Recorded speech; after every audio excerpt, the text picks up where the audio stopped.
I have had so many requests for a royal icing video, so here it is.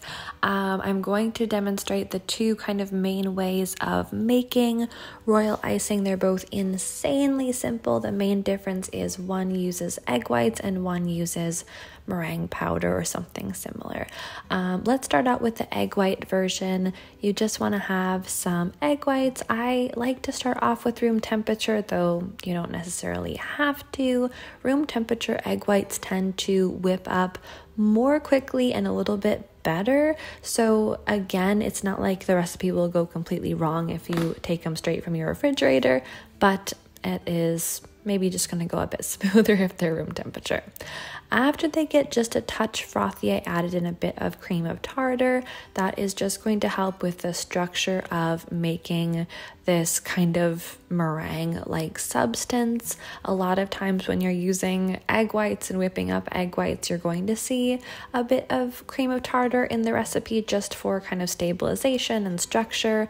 Again, that is one of those things that it's not going to make or break the recipe necessarily. If you don't have it on hand, I wouldn't worry too much about it, but I do think it is a good addition overall. I'm going to continue whipping this on a relatively low or kind of medium-low speed until it looks like this. It is all white and frothy, but I'm not at like a really stiff, nice, glossy peak here. Everything is still relatively soft. Next thing, I'm going to add in about half of my powdered sugar here.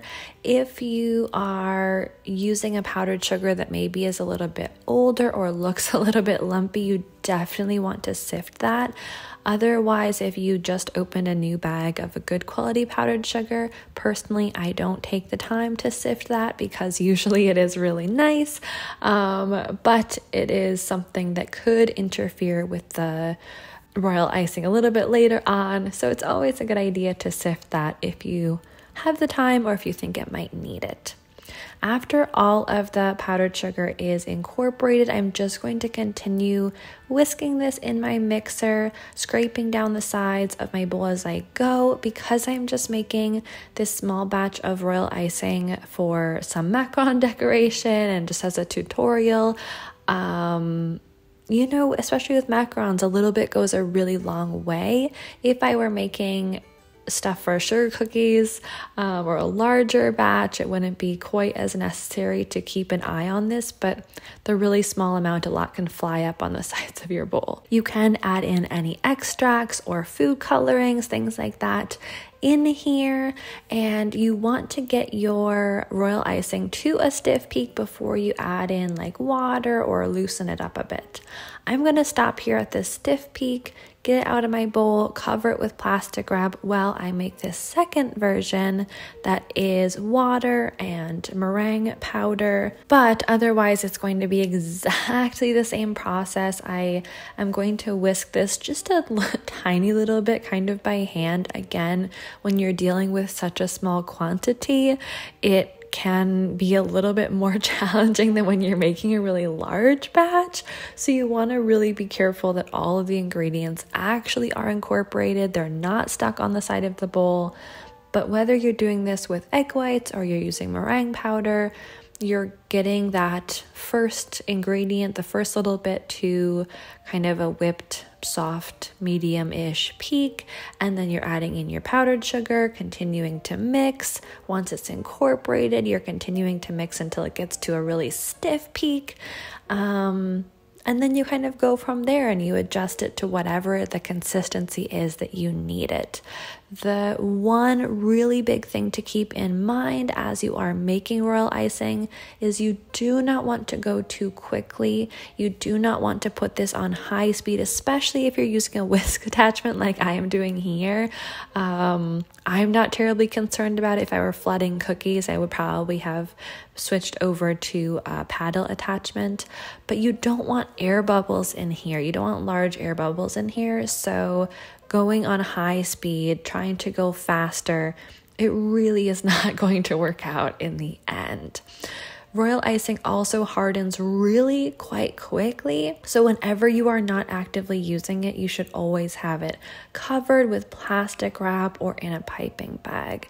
I am just going to really quickly show you some really simple little decor kind of examples just to demonstrate how exactly the same, how similar these two recipes are, whether you are using egg whites or the meringue powder. If you just add a little bit of water, kind of loosen it up a little bit, you can create a really nice drizzle. That is one method I really like for the top of my macaron shells. And here I just have it in white. If you are using any food colorings, which I will demonstrate next, if you're using a gel food coloring, just remember that that is going to add a bit of moisture in there. So if you're unfamiliar to creating the right consistency with royal icing, you want to go relatively slowly, and you want to look for, probably want to add in your gel food coloring first and check, and then see how much water you want to add after that. By adding in more water, you can also really easily create a mixture that is the perfect consistency for dipping macarons or sugar cookies or whatever it is you want to decorate in. I'm just using that same drizzling consistency before to drizzle into the colored royal icing I have in my dish. And again, you can see here I have the meringue powder royal icing on the right, and then I have the egg white royal icing on the left, and they both look exactly the same in the end. There really is no difference. They harden the same way, they work the same way. In my own kitchen, I basically always use the meringue powder version. I think it is just easier to keep it on hand. I use so many egg whites when I'm making macs that it's just simpler and more streamlined. It has a little bit of kind of a slightly vanilla-y taste to it already, so I feel like I'm less concerned about adding in extracts or things like that. Also, going back to coloring and consistency real quick, if you want to create something that is going to have a really intense design, whether it's a floral pattern or leaves or something that needs texture, I recommend using a powdered food coloring. The Sugar Art is a really good brand to go to if you want something like that. But again, whether you're using one style of royal icing or the other, you can still create those really perfect rigid designs that have a ton of texture, no matter what it is. Just be careful. Again, it's really hard to backtrack if you add too much gel food coloring, if you add too much water. It's really hard to get it to be stiff again without jumping through a lot of hoops. So be really careful if you're new to royal icing. Make sure you get it to that stiff peak in the beginning, and then very gradually add in water to loosen your royal icing up to get it to the consistency you want. This might take a lot of playing around with it just to see what works for you. I don't have a ton more advice because I just eyeball everything, but I know there are a ton of other tutorials about how to get the exact consistency you want. I hope this was helpful. I hope it answered some questions for you. As always, if you have other questions, you can for sure leave them down below or send me a message on Instagram. You can find me at Maddie Brame. All right, until next time, I hope you have a wonderful day. Bye.